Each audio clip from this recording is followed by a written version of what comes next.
Hello friends, मैं लेकर आ गई हूँ जेड डायनेस्टी के सीजन 4 की एपिसोड 1। एपिसोड के स्टार्ट में हम शाओ फैन को देखते हैं जो कि अपनी आंखें खोलता है और अब वो नींद में था, इसीलिए उसकी पूरी आंखें भी नहीं खुल रही थी। उसे हर तरफ धुंधला धुंधला सा दिखाई देता है और बाहर से उसके सारे फ्रेंड्स के बोलने की आवाजें आ रही थी। वो उठकर बैठता है और कुछ ही देर में खड़ा हो गया था और उसके खड़े होने पर खिड़की से रोशनी आने लगी थी, तो वो अपनी आंखों के सामने हाथ कर देता है ताकि उसकी आंखों में वो रोशनी ना पड़े। लेकिन तभी उसे लिंगर की आवाज सुनाई देती है जो कि उसे कहने लगी थी, शाओ फैन तुम अभी तक सो रहे हो क्या? तुम कितने ज्यादा लेजी हो, उठ भी जाया करो, देखो सूरज कब का निकल आया है। और इसके साथ ही हम कुछ सीनियर्स की आवाजें भी सुनते हैं जो कि कह रहे थे कि लिंगर तुम इतना ज्यादा शोर क्यों मचा रही हो, वो भी सुबह सुबह। और लिंगर कहती है कि सीनियर्स मुझे जरा देखने दें कि आखिर ये कर क्या रहा है, अभी तक उठा क्यों नहीं, इतनी देर हो गई है। और तभी शाओ फैन उठता है और उठकर जाकर उसने दरवाजा खोल दिया था। वो अपने सामने देखता है अपने सीनियर त्यान बुई को,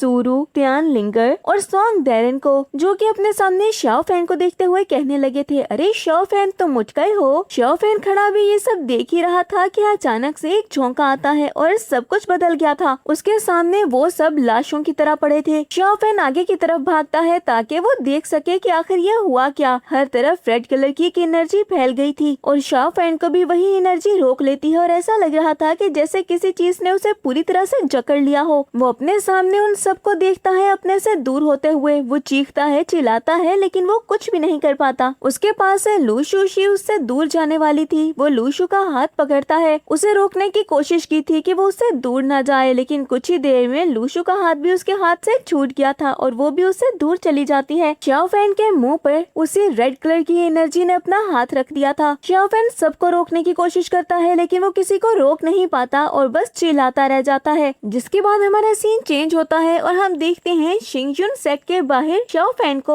और कुछ सोचते हुए कहने लगा था कि जब तक बीस्ट गॉड जिंदा है मेरे लिए एक क्लैस्ट्रोफोबिक थ्रेट की तरह है। मुझे ऐसे नाइटमेयर्स क्यों आ रहे हैं मैं समझ नहीं पा रहा, लेकिन ऐसे नाइटमेयर्स को मैं बिल्कुल भी सच नहीं होने दूंगा चाहे कुछ भी हो जाए। और